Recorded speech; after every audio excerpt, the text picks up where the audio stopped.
As an Airbnb host or a vacation rental company manager, you may wonder whether ChatGPT is great at replying to reviews.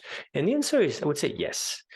It's yes, but there are some caveats. So let's get started. So here, basically, I've taken a review from Airbnb for a chalet, and I'm just giving this super simple prompt, which is reply to this Airbnb review for our chalet, right?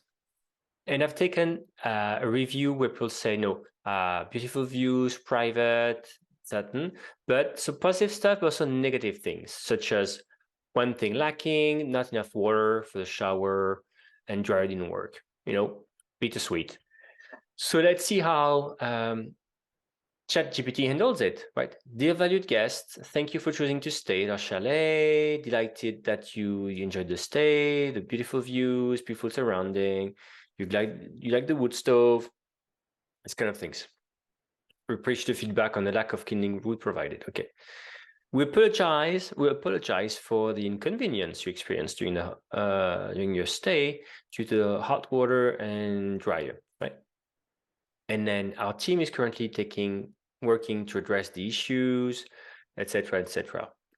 So you can see here, ChatGPT was able to see the positives and be guess for that, and also the negatives, and apologize for that, and most importantly, say that we are taking action, we're working on it. So it's being vague, as in like it's not saying like we've done it. It's not making up stuff. It's just like we're working on it. Good enough, right?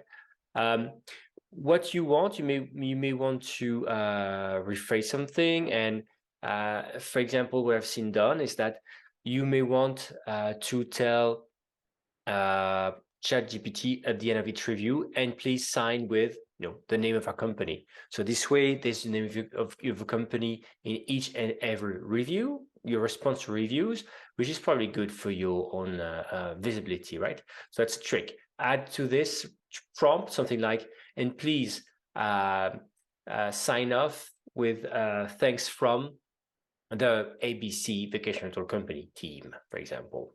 So I hope this is a good example of how to use ChatGPT. Of course, it's very basic. You want to proofread things, but just to give you an idea on what it can do.